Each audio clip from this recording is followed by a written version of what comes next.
much of that debate was focused on the idea that Congress can't get its act together on this issue. We can't wait for Congress on this issue. The state's going to have to take charge and do something on this issue. I can't stand here and say exactly how prevalent that attitude is in states across the country, but I'm sure Missouri is not alone in that rhetoric, in that attitude. What does Congress need to do? How fast does it need to do it with education? Are you prepared to crack down on employers who hire illegals? Criminal punishment? What's the congressional, federal answer to the problem with illegal immigration? I think we're back to this. Immigration is a national security issue. We must know who comes in and out of our country, because not everyone who comes in and out of our country are looking for a job. We must have a very strong policy that addresses the national security interests. So that's what we must do first. In addition to that, and how we do that is with a comprehensive reform package. And what that needs to include is first, number one, is securing the borders. That is number one, what we should do. But that cannot be the last thing that we do. We must have within that comprehensive strategy some crackdown on employers. Part of this is that employers have created demand. And the created demand has led us to this problem, in addition to some economic factors all over the continent. So we cannot solve this problem without a comprehensive strategy, because if we do just one thing, it's just like if you make a 9-foot fence, you put 10-foot ladders in business. So we very much have to address the national security interests first. I supported the immigration plan package that came through the legislature this last time, but states can't do this alone. It is going to have to be a national comprehensive strategy. And lastly, I'll leave you with this. It's going to have to be a bipartisan effort. For too long there's been so much bickering in Washington that nothing's getting done, and there's been one-upsmanship and who can take credit and all kinds of things. When I've been in the legislature, the one thing I've been known for is working across the aisle when you got to get some things done, standing up when things are wrong, but working across the aisle and getting things done when especially in our national security interest. Mr. Bodie, you might also consider thinking amnesty. That's a word we hear a lot, how that might play.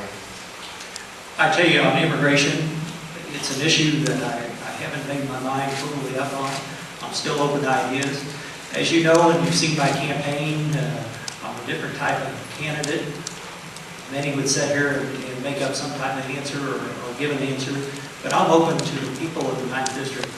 You need to let me know what you feel and believe, and we need to formulate something that can work for the 9th District and for this country.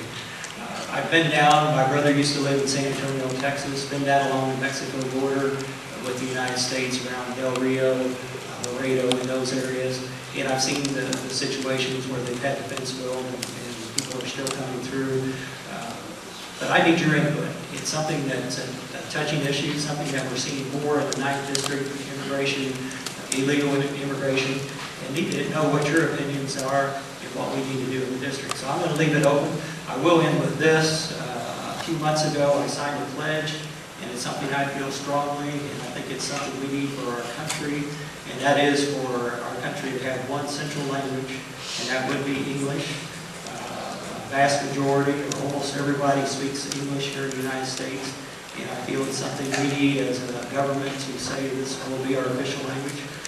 There's no problem with speaking other languages. I know a number of people speak 2, 3, 4 different languages, and I believe that's practical and good. But I do believe as a federal government we need one central language, and that language is the English language. Mr. Gall, you have federal English language home as well? Well, I think we all ought to be acknowledging that English is a language in this country, and that ought to be the case. It doesn't mean we shouldn't have education programs to help people get to the point where they understand English, because I think education is an answer to a whole lot of things in this country. When it comes to illegal immigration, the first priority ought to be enforcing the law, and I'm not sure that that's being done today. We obviously have a number of illegal immigrants in this country that continue to be able to maintain their presence here. It strikes me that at the point of intersection that we have between the illegal immigrants, employers, and the government, that we ought to be able to do something about finding those individuals who are here illegally and doing something about it. And I'm in favor of enforcing the law and doing it better than what it's been done in the past few years. I also think it is a national security issue in regard to our borders, and I have consistently supported increasing the surveillance along our borders to ensure that we don't have this porous nature that we do. A couple of years ago, there was an indication that there were threats that could occur from individuals who may be terrorists coming across the border in Mexico.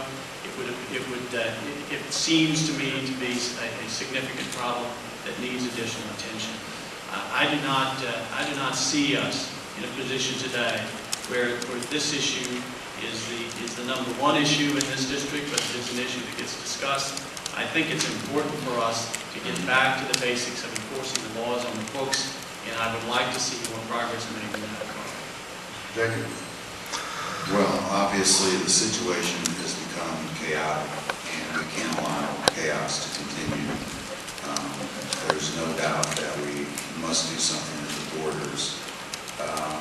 But as far as the possibility of bipartisan cooperation, I don't know. I sat and listened to the Republicans, and I know that Jim Robertson asked them all about penalizing employers, and none of them would comment on that. So I would assume that none of them would consider that. I certainly would. I think that nobody's going to come over here to get a job, and nobody's going to hire someone if there's a risk of penalty. I don't know about putting employers in jail, but I certainly think you could penalize them very severely for doing that, and I think that would stop the incentive of people coming over here.